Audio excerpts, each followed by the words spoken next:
Hello guys, welcome to another video. അപ്പം okay, ഇപ്പോഴാണ് ഞാൻ എൻ്റെ ലാസ്റ്റ് ഇട്ട റീൽസിന്റെ കമന്റ് സെക്ഷൻ മൊത്തമായിട്ട് കണ്ടത്. വാവ്, അമേസിങ് കമന്റ്സ്, ഫണ്ടാസ്റ്റിക്. എനിക്ക് അതിനെപ്പറ്റി എന്താ പറയേണ്ടതെന്ന് അറിയത്തില്ല. ഞാൻ ഇൻസ്റ്റഗ്രാമിലെ ഇമാതിരി ഇത്രയും മ്ലേച്ഛമായ ഒരു കമന്റ് സെക്ഷൻ ഞാൻ എൻ്റെ ജീവിതത്തിൽ കണ്ടിട്ടില്ല. കാര്യം പറയാലോ.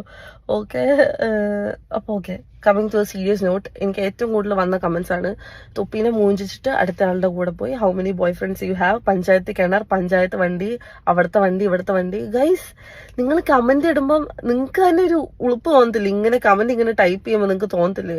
ഒരാളെ പറ്റി ഒന്നും അറിയാണ്ട് വന്ന് കമന്റ് ഇടാൻ നിങ്ങൾക്ക് ഇഷ്ടംപോലെ സമയം ഉണ്ടായിരിക്കും. വീട്ടിൽ നിങ്ങൾ ചൊറിയും കുത്തിയിരിക്കും. ഇതൊക്കെ എനിക്ക് മനസ്സിലാവും, ഐ അണ്ടർസ്റ്റാൻഡ്. പക്ഷെ ഒരാളെ പറ്റി അറിയാത്ത കാര്യം വന്ന് സംസാരിച്ചിട്ട് നിങ്ങൾക്ക് അവിടെ എന്ത് കിട്ടുന്നത്? നിങ്ങൾക്ക് എന്റെ വീഡിയോയിൽ ഒന്ന് കമന്റ് കിട്ടിയിട്ട് നിങ്ങൾക്ക് എന്തെങ്കിലും കിട്ടുന്നുണ്ടോ? എനിക്കറിയാം, ഈ സ്വഭാവം എനിക്കറിയാം, ഒരു മനസുഖം. ഒരാളുടെ കമന്റ് വന്നിങ്ങനെ പറയും, അവർക്ക് കൊള്ളുന്നുണ്ടായിരിക്കും, എന്നാൽ എനിക്ക് കൊള്ളുന്നില്ല. നിങ്ങൾ ആദ്യം മനസ്സിലാക്കുക. ഞാനിപ്പോ ഈ വീഡിയോ ഇടുന്നത് തന്നെ, എനിക്ക് ഇത്ര നാൾ വന്ന ഹെയ്റ്റിന് ഞാൻ ഒന്നും പറയാൻ നിന്നിട്ടില്ല. പക്ഷെ നിങ്ങൾ എന്തുകൊണ്ട് ഇതിന് മാത്രം എന്നെ വെറുക്കുന്നതെന്ന് എനിക്കറിയത്തില്ല. ഞാൻ മേക്കപ്പ് ഇട്ട പ്രശ്നം, ഞാൻ കരഞ്ഞ പ്രശ്നം, കരഞ്ഞിന്റെ പ്രശ്നം, ഞാൻ ചിരിക്കുന്ന വീഡിയോ ഇട്ട പ്രശ്നം, ട്രാൻസിഷൻ ഇട്ട പ്രശ്നം, എല്ലാത്തിനും പ്രശ്നം. വൈ? ഇതിന് മാത്രം നിങ്ങളെല്ലാവരും എന്ത് ചെയ്ത് എനിക്ക് മനസ്സിലാവുന്നില്ല. ഞാൻ അതിൽ ചെയ്തിട്ടാണോ എനിക്ക് ഇത്ര ഹെയ്റ്റ് വരുന്നത്? ഓക്കെ, എനിക്ക് കുറെ ബോയ് ഫ്രണ്ട്സ് ഉണ്ടെന്ന് പറഞ്ഞു. എവിടെ? ഈ പറയുന്നവരൊക്കെ കാണിച്ചതാ. Okay, prove it. വെറുതെ വന്ന് ഫേക്ക് അക്കൗണ്ടിൽ നിന്ന് വന്ന് ഇത്ര ബോയ് ഫ്രണ്ട്സ് ഇല്ല, അവനെ മാറ്റി ഇവനെ മാറ്റി, സ്വിച്ച് ഇട്ട പോലെ മാറ്റി. എവിടെ? നിങ്ങൾ തെളിവ് കൊണ്ടുവാ. I M giving an open challenge. എനിക്ക് ഇത്ര ബോയ് ഫ്രണ്ട്സ് ഉണ്ടെന്ന് പറയുന്ന ആള് നിങ്ങൾ ധൈര്യമായിട്ട് വന്ന് പറയൂ. എന്തെങ്കിലും ഒരു പ്രൂഫ് ഉണ്ടെങ്കിൽ നിങ്ങൾ കാണിക്കും. എവിടെ ബോയ് ഫ്രണ്ട്സ് ഉണ്ടെന്ന്? എനിക്കറിയാം എന്റെ ലൈഫ് എങ്ങനെയാന്ന്. ഓക്കെ, ഞാൻ സ്വിച്ച് ഇട്ട പോലെ മാറ്റി മൂവോണായി. എങ്ങനെ ഇത്ര പെട്ടെന്ന് മൂവോണായി? L generation. പിന്നെ ഞാൻ എന്ത് ചെയ്യണം? മൂഞ്ചി ഒരു സ്ഥലത്ത് ഒരു മൂലയിൽ ഇരുന്ന് കരയണോ? അങ്ങനെ ഞാൻ കുറെ ടൈം വേസ്റ്റ് ചെയ്തു. I don't want to waste my time. Okay, എനിക്ക് എന്റെ ലൈഫിൽ കരഞ്ഞ് വേസ്റ്റ് ചെയ്യണമെന്ന് എനിക്ക് തീരെ താല്പര്യമില്ലാത്ത ആളാണ്. എനിക്ക് എന്തെങ്കിലും പ്രശ്നം വന്നാൽ ഞാൻ പെട്ടെന്ന് മൂവ് ഓൺ ആവാൻ നോക്കും. എനിക്കൊരു സ്ഥലത്ത് സ്റ്റക്കായിട്ട് ഇരിക്കുന്ന ഇഷ്ടമല്ല. ഓരോരുത്തർക്കും ഓരോ സ്വഭാവം ഉണ്ടാവില്ലേ? And I know how much effort it took me to recover. Okay, ഒരു റിലേഷനിൽ നിന്ന് എന്തോരം കഷ്ടപ്പെട്ടിട്ടാ മൂവ് ഓൺ ആയെന്ന് എനിക്കറിയാം. അതിപ്പോ എല്ലാവരുടെ കാര്യം അങ്ങനെ തന്നെയാണ്. ഒരു റിലേഷൻ ബ്രേക്കപ്പ് ആകുമ്പോൾ ഒബ്വിയസ്ലി അതിൻ്റെതായ ബുദ്ധിമുട്ടും കാര്യങ്ങളും അപ്പുറത്തും ഇപ്പുറത്തും രണ്ടാൾക്കും ഉണ്ടാവും. അപ്പം അത് റെസ്പെക്ട് ചെയ്യുക. അല്ലാണ്ട് പെട്ടെന്ന് മൂവ് ഓൺ ആയി എങ്ങനെയെന്ന് ചോദിക്കരുത്. അതിലൊരു അർത്ഥമില്ല. ഞാൻ മൂവ് ഓൺ ആയി എത്ര കഷ്ടപ്പെട്ടിട്ടാന്ന് എനിക്കും എന്റെ ക്ലോസ് സർക്കിളിനും എന്റെ ഫാമിലിക്കും അറിയാം. ഓക്കെ, ജസ്റ്റ് ബിക്കോസ് ഒരു റിലേഷൻ നിന്നെന്ന് വെച്ച് ഞാൻ എവിടെ ഇനി പ്രേമിക്കത്തില്ലെന്ന് ഞാൻ എവിടെയും പറഞ്ഞിട്ടില്ല. നല്ലൊരാളെ കണ്ടാൽ ഞാൻ ഇഷ്ടപ്പെട്ടു. ഡിവോഴ്സ് ആയിട്ട് ആൾക്കാർ വേറെ കല്യാണം കഴിക്കുന്നുണ്ട്. ഞാനൊരു റിലേഷൻ ബ്രേക്കപ്പ് ആയെന്ന് വിചാരിച്ചിട്ട് എനിക്കിനി ആരെയും പ്രേമിക്കാണ്ടിരിക്കാനോ എനിക്ക് ഒറ്റയ്ക്ക് ജീവിക്കാൻ എനിക്കത് പറ്റത്തില്ല. അതിന്റെ ആവശ്യമില്ലല്ലോ. I found A good person. ഞാൻ ഹാപ്പിയാണ്. നിങ്ങൾ എനിക്ക് വേണ്ടി പടക്കം പൊട്ടിക്കണമെന്ന് ഞാൻ പറയത്തില്ല. പക്ഷെ ഒരാൾക്ക് വന്ന് ഇത്രയും ഹേറ്റ് തരേണ്ട ആവശ്യം എന്താണെന്ന് എനിക്ക് മനസ്സിലാവുന്നില്ല. ഞാൻ ആ റിലേഷൻ നിർത്താൻ എനിക്ക് കാരണമുണ്ട്. ആ കാരണം ഇനിയിപ്പോ നിങ്ങൾ എന്തൊക്കെ പറഞ്ഞാലും ഞാൻ അത് പറയാൻ പോകുന്നില്ല. ബിക്കോസ് ഉള്ള ടൈമിൽ ഞാൻ ഹാപ്പി ആയിരുന്നു. ആൻഡ് ബ്രേക്കപ്പ് ആയപ്പം ഐ ടോൾഡ് ഹിം. ഓക്കെ, എന്റെ എക്സിന്റെ അടുത്ത് ഞാൻ പറഞ്ഞൊരു കാര്യമാണ്, ഞാൻ ഇതിനെ പറ്റി എവിടെയും സംസാരിക്കാൻ പോകുന്നില്ല. I kept that word. അത് ഞാൻ ആ കൊടുത്ത വാക്കാണ്. ഓക്കെ, ആൻഡ് ഇപ്പൊ ഞാൻ റിലേഷൻ ആയതുപോലും ഞാൻ എന്റെ ഫാമിലിയുടെ അടുത്ത് സംസാരിച്ച് എന്റെ ഫാമിലിനെ കാണിച്ച് ഓക്കെ ആയി, എല്ലാം സംസാരിച്ച് ഓക്കെ ആക്കിയിട്ടാണ് ഞാൻ പബ്ലിക് പോലും ആക്കിയത്. ഓക്കെ, എന്റെ ഫാമിലിക്ക് വരെ ഞാൻ ആ ഇമ്പോർട്ടൻസ് കൊടുക്കുന്ന ആളാ. നിങ്ങൾ മനസ്സിലാക്കുക. I don't want to repeat my same mistake. Okay, ഞാൻ നേരത്തെ ഉണ്ടായ റിലേഷൻ എന്റെ ഫാമിലി ഓക്കെ അല്ലായിരുന്നു. അപ്പൊ ഞാൻ ഇപ്പൊ റിലേഷൻ ആയപ്പോഴത്തേക്കും എനിക്ക് എന്റെ ഫാമിലിയുടെ കൺസെന്റ് വേണമെന്ന് ആഗ്രഹം ഉണ്ടായി. അത് അവര് സമ്മതിച്ചുകൊണ്ട് മാത്രമാണ്, അവർ ഓക്കെ ആയതുകൊണ്ട് മാത്രമാണ് ഞാൻ റിലേഷൻ പബ്ലിക് പോലും ആക്കിയത്. ഓക്കെ, അപ്പം നിങ്ങൾ വെറുതെ വന്ന് എന്നോടുള്ള ദേഷ്യവും കൂടെ എന്റെ കൂടെ നിൽക്കുന്ന ആൾക്കാർക്ക് കൊടുക്കാണ്ടിരിക്കുക. ആൻഡ് ഒരാളെ പറ്റി അറിയാത്ത, എന്റെയും ഇത് എന്റേന്നല്ല ആരുടെയും അറിയാത്ത കാര്യം നിങ്ങൾ വെറുതെ കമന്റ് സെക്ഷനിൽ വന്ന് ഡയലോഗ് അടിക്കാണ്ടിരിക്കുക. അതിൽ നിങ്ങൾക്ക് ഒന്നും കിട്ടാൻ പോകുന്നില്ല. കുറച്ച് കഴിയുമ്പോൾ, ലൈഫിൽ കുറച്ച് കഴിയുമ്പോൾ നിങ്ങൾക്ക് മനസ്സിലാവും ഈ കാണിച്ചതൊക്കെ വെറുതെയാണ്, ഒരാവശ്യമില്ല എന്ന് നിങ്ങൾക്ക് തോന്നും. വെറുതെ വന്ന് ഒരാളെ പറ്റി അറിയാണ്ട് സംസാരിക്കാണ്ടിരിക്കുക. എന്റെ തൊണ്ട പറ്റി ഗൈസ്. കാരണം ഞാൻ ഇത് കേട്ട് കേട്ട് മടുത്ത് ഞാൻ എത്രയും വെച്ചിട്ട് പ്രതികരിക്കാണ്ടിരിക്കുമെന്ന് എനിക്കറിയത്തില്ല. എന്തൊരു കഷ്ടമാണ് നോക്കിക്കോണം. നിങ്ങൾ തന്നെ എന്റെ കമന്റ് സെക്ഷൻ എടുത്ത് നോക്കും. നിങ്ങൾ ആ ലാസ്റ്റത്തെ വീഡിയോയുടെ കമന്റ് സെക്ഷൻ നിങ്ങൾ തന്നെ നോക്കുമ്പോൾ നിങ്ങൾക്ക് തന്നെ തോന്നും എന്തിനാ ഇതിന് മാത്രം ഹെയ്റ്റ്. ഒരാള് റിലേഷൻ അറ്റ്ലീസ്റ്റ് ഹാപ്പി ആവണമെന്ന് പറയത്തില്ല, ബട്ട് ദെൻ വെറുതെ വിട്ടൂടെ? ഞാൻ ആർക്കെങ്കിലും ദ്രോഹം ചെയ്യാൻ വരുന്നുണ്ടോ? ഞാൻ ആരുടെയും ലൈഫിൽ ഇടപെടാൻ ഒന്നിനും പോകാത്ത ആളാ. നിങ്ങളൊന്ന് വെറുതെ വിടൂ. ഓക്കെ. ഹലോ ഗൈസ്, അസ്സലാമു അലൈക്കും. അപ്പം ഞാൻ എൻ്റെ നിവർത്തികേട് കൊണ്ട് ചെയ്യുന്ന ഒരു വീഡിയോ ആണിത്. ഞാൻ ഒരിക്കലും ഇത് ചെയ്യണമെന്ന് വിചാരിച്ചതല്ല, പക്ഷെ എനിക്ക് വേറെ വഴിയില്ലാത്തതുകൊണ്ട് ഞാൻ ചെയ്യുന്നതാണ്. അപ്പം എല്ലാവരും ഇന്നലത്തെ കേസ് അറിഞ്ഞിട്ടുണ്ടാവും. തൊപ്പി ലഹരിയുടെ കേസിൽ ഒളിവിലാണ്. അപ്പം അതിൻ്റെ ഒപ്പം 3 പെൺകുട്ടികൾ കൂടി ഉണ്ട്. അപ്പം അവരും ഒളിവിലാണെന്നുള്ള ന്യൂസ് വന്നിട്ടുണ്ട്. അപ്പോൾ കുറേ പേര് പറയുന്നുണ്ട് ആ 3 പെൺകുട്ടികളിൽ ഞാനില്ല, എനിക്ക് ആ കേസായിട്ട് ഒരു ബന്ധമില്ല. എൻ്റെ വീട്ടിലോട്ടൊക്കെ കുറേ പേര് വിളിച്ച് അതും ഇതും പറഞ്ഞ് വെറുതെ എൻ്റെ വീട്ടുകാർക്കും കൂടെ ടെൻഷൻ കൊടുത്തിട്ടുണ്ട് ഒരാവശ്യമില്ലാണ്ട്. ഞാൻ ആ കേസിൽ ഇല്ല. പിന്നെ ഞങ്ങൾ കണ്ടന്റിന് വേണ്ടി ബ്രേക്കപ്പ് ആയെന്ന് വേറെ കുറേ ആൾക്കാർ പറയുന്നത്. അപ്പം ഞങ്ങൾ കണ്ടന്റിന് വേണ്ടി ബ്രേക്കപ്പ് ആയതല്ല, ഞങ്ങൾ ഒറിജിനലി റിലേഷൻ നിർത്തിയതാണ്. ഞങ്ങൾ ജൂലൈയിലാണ് റിലേഷൻ നിർത്തുന്നത്. പിന്നെ എന്തുകൊണ്ട് അതിനെപ്പറ്റി ഇത്രയും നാളായിട്ട് സംസാരിച്ചില്ലെന്ന് ചോദിക്കുന്നവരോട് എനിക്ക് അതിനെപ്പറ്റി സംസാരിക്കാൻ താല്പര്യമില്ല. വേറെ ഒന്നും കൊണ്ടല്ല, ഒരു റിലേഷൻ നിർത്തുമ്പോഴത്തേക്കും നമ്മൾ വെറുതെ അങ്ങോട്ടും ഇങ്ങോട്ടും കരി തേച്ചിട്ട് ഒരു കാര്യമില്ല.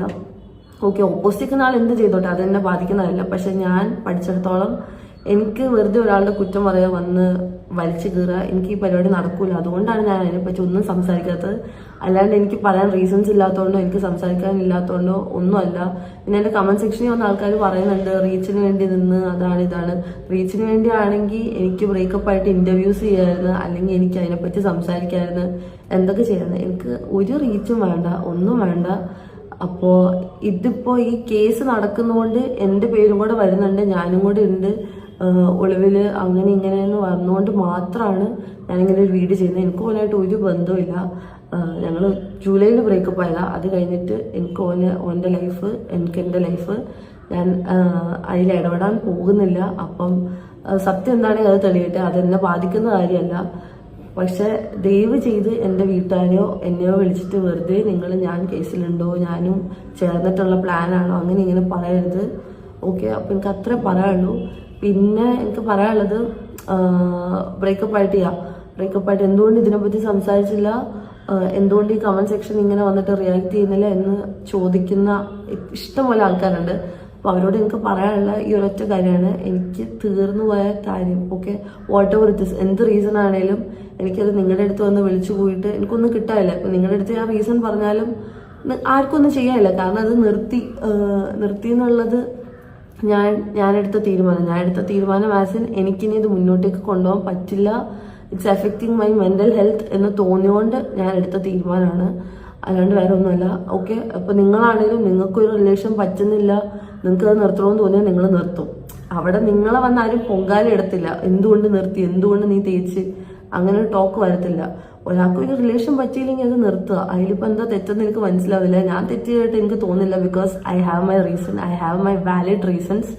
അതെനിക്ക് പറയാൻ താല്പര്യമില്ല. അപ്പം അത്രേ ഉള്ളൂ. ദയവ് ചെയ്ത് ഇനി കേസ് ബന്ധപ്പെട്ടിട്ട് എന്നെ ആരും വിളിക്കുകയോ എന്നോട് അതിനെപ്പറ്റി സംസാരിക്കുകയോ ചെയ്യരുത്. എനിക്ക് ഓൻ്റെ ലൈഫായിട്ട് ഒരു ബന്ധവും ഇല്ല. ഓക്കെ, അപ്പം ഇത്രേ പറയാനുള്ളൂ. ശരി. ഓക്കെ, അപ്പൊ കേട്ടല്ലോ, ഇതൊക്കെയാണ് നമ്മുടെ തൊപ്പിയുടെ മുൻ ഗേൾഫ്രണ്ട് ആയിട്ടുള്ള ഫസ്മിനെ വന്നിട്ട് ഇപ്പൊ പറയുന്നത്. അപ്പൊ ഫസ്മിനെ ഇപ്പൊ അടുത്ത ബോയ് ഫ്രണ്ട് ആയി എന്നൊക്കെയാണ് പറയുന്നത്. നേരത്തെ തൊപ്പിയായിട്ട് ട്രൂ ലവ് ആയിരുന്നു, ഇപ്പൊ ഇവിടെ ട്രൂ ലവ് ആണ്. ഇനി ഇത് എന്താവുമെന്നൊന്നും അറിഞ്ഞൂടാ. അപ്പൊ ഈ തൊപ്പിയായിട്ടുള്ള റിലേഷൻ ഫസ്റ്റ് തന്നെ തുടങ്ങിയ ടൈമിൽ തന്നെ എനിക്കത് കണ്ടപ്പോഴത്തേക്കും തോന്നിയത് എന്താന്ന് പറഞ്ഞാൽ വെറുതെ എന്തോ റീച്ചിന് വേണ്ടിയിട്ട് എന്തൊക്കെയോ കിടന്ന് കാണിക്കുന്നു. അതായത് ഇപ്പൊ തൊപ്പി എന്തെങ്കിലുമൊക്കെ കാണിച്ചിപ്പോ ഇത്തിരി തെറി വിളിച്ചിട്ടാണെങ്കിലോ എന്തൊരു കോമാളി നേരം കാണിച്ചിട്ടാണെങ്കിലോ ഇപ്പൊ ട്രൗസറിന്റെ ഉള്ളിൽ മാഗി ഇട്ടിട്ടാണെങ്കിലും തൊപ്പിക്ക് അത്യാവശ്യം റീച്ച് കാര്യങ്ങളൊക്കെ കിട്ടിയല്ലോ. അപ്പൊ റീച്ച് കാര്യങ്ങളൊക്കെ കിട്ടി കഴിഞ്ഞപ്പോഴത്തേക്ക് തൊപ്പിയുടെ കൂടെ ലവറായിട്ടോ ഗേൾ ഫ്രണ്ട് ആയിട്ടൊക്കെ നിന്ന് കഴിഞ്ഞാൽ എനിക്കും കുറച്ച് റീച്ച് കിട്ടുമല്ലോ. എന്തായാലും പ്ലാനിങ് എന്തായാലും സക്സസ്ഫുൾ ആയിരുന്നു, എന്തായാലും റീച്ച് കിട്ടി. അപ്പൊ റീച്ചൊക്കെ കിട്ടി കഴിഞ്ഞപ്പോഴത്തേക്ക് ഇനി തൊപ്പിയുടെ ആവശ്യം എന്തിനാണ്? തൊപ്പിയുടെ റീച്ചൊക്കെ കിട്ടി കഴിഞ്ഞാൽ ഇനി തൊപ്പിയുടെ ആവശ്യമില്ല. തൊപ്പി ഇനി എന്തോ കാണിച്ച് നടന്നോട്ടെ, തൊപ്പി ഇനി ഇപ്പൊ എന്തായാലും എന്താ കുഴപ്പം എന്നുള്ള മൈൻഡ്. ആ തൊപ്പിനെ ഇട്ടിട്ട് പോയി. ഇതാണ് എനിക്ക് അത് കണ്ടപ്പോഴത്തേക്കും തോന്നിയത്. ഇവരുടെ റിലേഷന്റെ പരിപാടിയൊക്കെ എനിക്ക് അതാണ് അതിൽ നിന്ന് ഫീൽ ചെയ്തത്. കാര്യം നിങ്ങൾ കാണിക്കണതല്ലേ നമുക്ക് പറയാൻ പറ്റുള്ളൂ. നിങ്ങളുടെ ഇടയിൽ എന്താണ് പ്രശ്നം നടന്നതെന്നൊന്നും നിങ്ങൾ പറഞ്ഞിട്ടില്ല. നിങ്ങൾ പറയാത്തടത്തോളം കാരണം കാണുന്നവർക്ക് അറിയുമില്ല. അപ്പൊ എനിക്കത് കണ്ടപ്പോഴത്തേക്കും തോന്നിയത് ഇതൊക്കെയാണ്. ആരും അതിനകത്തൊന്നും ഒരു ജെനുവിനിറ്റി, ഇപ്പൊ ഒരു പറയണതിനകത്താണെങ്കിലും ഒരു ജെനുവിനിറ്റി എനിക്കിനകത്തൊന്നും ഫീൽ ചെയ്യണം. ഇപ്പൊ നിങ്ങളുടെ ഇഷ്ടമാണ്, നിങ്ങൾ ആരുമായിട്ട് റിലേഷൻ ആവണോ, റിലേഷൻ ആവണ്ടേ, അതൊക്കെ നിങ്ങളുടെ ഇഷ്ടമാണ്. പക്ഷേ ഇത് കാണുമ്പോഴത്തേക്ക് ഇത് കാണുന്നവരാരും പൊട്ടന്മാരൊന്നും അല്ല. കാണുന്നവർക്ക് ബോധമുണ്ട്. ബോധമുള്ളതുകൊണ്ട് അവർ ചോദിക്കും. കാര്യം നിങ്ങൾ തന്നെയാണ് ഇതൊക്കെ കാണിച്ചിട്ടിരിക്കണം. നിങ്ങളുടെ ലൈഫിനകത്ത് നടക്കുന്ന കാര്യങ്ങളൊക്കെ നിങ്ങളാണ് ഈ കാണിച്ചിട്ടിരിക്കണം. നേരത്തെ തൊപ്പിയായിട്ട് ഞാൻ റിലേഷനകത്താണ്, അപ്പൊ തൊപ്പിയായിട്ട് ഇത്തിരി വീഡിയോസും കാര്യങ്ങളൊക്കെ എടുക്കാം, അവസാനം ബ്രേക്കപ്പ് ആയി ഞങ്ങൾ break bye. Okay, bye bye bye, see you. ഇനി എല്ലാവരും വേറെ വഴിക്കോ. ഇനി ആരും തൊപ്പിനെ പറ്റി ഒന്നും ഇടാൻ പാടില്ല. എന്ത് നിങ്ങൾ തന്നെയാണ് ഇതൊക്കെ കാണിച്ചത്. നിങ്ങൾ കാണിച്ചുകൊണ്ട് തന്നെ അത് ആൾക്കാർ പറയും. അത് പറയാണ്ടിരിക്കാന്ന് പറയാൻ നിങ്ങൾക്ക് എന്താ അവകാശം? അല്ലെങ്കിൽ നിങ്ങളത് കാണിക്കാൻ പോരുത്. നിങ്ങൾക്കൊരു കാര്യം ആൾക്കാർ പറയരുതെന്ന് ആഗ്രഹം ഉണ്ടെങ്കിൽ, തൊപ്പീനെ പറ്റി നിങ്ങൾക്ക് ഇനി ഡിസ്കസ് ചെയ്യുന്നത് ഇഷ്ടമല്ലെങ്കിൽ നിങ്ങൾ പിന്നെ അത് പറയാണ്ട് ഇരിക്കുക. അല്ലാണ്ട് അത് പറയാണ്ടിരുന്ന് കഴിഞ്ഞാൽ എത്ര ആൾക്കാർ ഇങ്ങനെ പറഞ്ഞിരിക്കും. ഒരു സമയം കഴിയുമ്പോഴത്തേക്ക് ആൾക്കാർ നിർത്തും പറച്ചില്. നിങ്ങൾ തന്നെ പിന്നെയും തൊപ്പിയുടെ ടോപ്പിക്ക് എടുത്ത് ഇട്ട് കഴിഞ്ഞാൽ കാര്യം തൊപ്പി ഇപ്പോൾ അവിടെ വൈറലായിട്ട് നിൽക്കണേണ്. കാര്യം മറ്റേ ഡ്രഗ്സ് കേസൊക്കെ ആയിട്ട് തൊപ്പി ഇതിൽ റീച്ചായിട്ട് നിൽക്കണേണ്. അപ്പോൾ തൊപ്പിയുടെ കേസ് ഒന്നും കൂടെ എടുത്തിട്ട് കഴിഞ്ഞാൽ എനിക്ക് അതിൽ നിന്ന് റീച്ച് ഉണ്ടാക്കാം എന്നാണ് നിങ്ങളുടെ ഉദ്ദേശമെങ്കിൽ അതുവഴി നിങ്ങൾക്ക് പിന്നെയും ഇതേപോലുള്ള കമന്റുകൾ തന്നെയല്ലേ വരുള്ളൂ. ഇപ്പൊ ഇതിനകത്ത് തെറി വിളിക്കുന്ന ആൾക്കാരൊന്നും ഞാൻ ഒരിക്കലും സപ്പോർട്ട് ചെയ്യില്ല, തെറി വിളിക്കുന്നവരെ. പക്ഷേ ഈ ഇതിനകത്ത് ജെന്യുവനായിട്ട് ക്രിട്ടിസൈസ് ചെയ്യുന്ന ആൾക്കാരുണ്ട്. അവരെ ഞാൻ ഒരിക്കലും കുറ്റം പറയത്തുമില്ല. കാര്യം അവര് പറയുന്നതിൽ എന്താണ് തെറ്റുള്ളത്? നിങ്ങൾ കാണിക്കുന്നതൊക്കെ തന്നെയാണ് അവർ കണ്ടിട്ടുള്ളത്. അത് കണ്ടു കഴിയുമ്പോൾ ആൾക്കാർക്ക് പറയാനുള്ളത് ആൾക്കാർ പറയും. പിന്നെ ഇവിടെ വന്നിരുന്ന് ഇതായിട്ടോ വീഡിയോ ഇട്ട് കരഞ്ഞിട്ടോ പിന്നെ ബോയ് ഫ്രണ്ടുമായിട്ട് അതൊക്കെ നിങ്ങൾ എന്തോ ചെയ്യും. അപ്പൊ എനിക്ക് അത്രയാണ് ഇതിനകത്തൊക്കെ പറയാനുള്ളത്. എനിക്ക് ഇതിനകത്ത് നിങ്ങളുടെ ഒരു ജെന്യുവിനിറ്റിയും തോന്നുള്ളൂ. പിന്നെ തൊപ്പിയുടെ കേസിനെ പറ്റി ഞാൻ ഇവിടെ ഒന്നും പറയാനുള്ള കാര്യം എനിക്ക് അതിനെ പറ്റി അറിഞ്ഞൂടാ. അറിയാത്ത കേസ് ഞാൻ ഇങ്ങനെയാണ് പറയണത്. ആ ഒരു വിഷയത്തിനകത്ത് ഞാൻ അതിനെപ്പറ്റി ഒന്നും പറയാനുള്ള. അത് അവിടെ നടക്കട്ടെ, ഇത് ഇവിടെ നടക്കട്ടെ. ഇനി ഇവര് ഇത് എന്താവോ എന്തോ നമ്മളില്ലേ അതിനകത്ത്, നമ്മളില്ല. അപ്പൊ എനിക്ക് എത്രയാണ് ഇതിനകത്ത് പറയാനുള്ളത്. അപ്പൊ എന്താണ് ഇതിനെപ്പറ്റി നിങ്ങൾക്ക് പറയാനുള്ളത്? വീഡിയോയുടെ കമന്റ് ഇടാം. വീഡിയോ ഇഷ്ടപ്പെട്ട മാത്രമേ എല്ലാവരും സബ്സ്ക്രൈബ് ചെയ്യാം. അപ്പോൾ അടുത്തൊരു വീഡിയോ കാണുന്നവർക്ക്